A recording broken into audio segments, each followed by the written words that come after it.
Welcome back. We're in the thick of summer, and while we love to feel the warmth of the sun on our skin, we don't love the damaging effects it can have. Here with more on what we can do to protect it is Dr. Apple Bodemer, a dermatologist from UW Health. Doctor, thanks so much for being with us. Thanks for having me. So let's talk a little bit about this. We talk about protecting our skin all the time, but the rates of skin cancer are still rising. Yeah, they definitely are. One of the most important things you can do to protect yourself is to avoid indoor tanning. This definitely increases the risk of all types of skin cancer.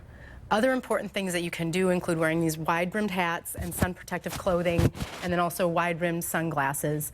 Certainly, last but not least, using sunscreen regularly and appropriately is also very important. Well, the great thing about that is wide-brim hats and sunglasses and jackets just like this are all on trend right now, so yeah. You can't say it's not cool to wear it. That's right. Well, let's talk a little bit about the sunscreen because that is vital all year round, not just in the summer. That's right. We do get UV radiation in the winter, and it definitely reflects off of ice and sand and water.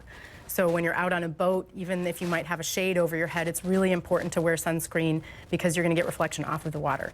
You're going to want to make sure you look for something that has an SPF of 30 or more, and that's labeled as broad spectrum. That tells you that it protects against both UVA and UVB radiation.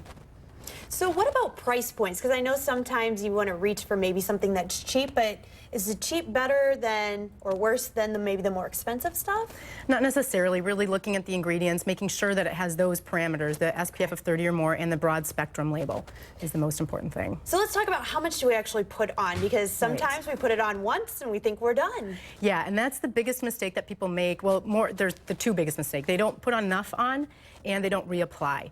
It takes about a palmful to cover a body in a bathing suit. So whether you're an adult or a child, that palmful is a good measure. That is equivalent to about an ounce for an adult.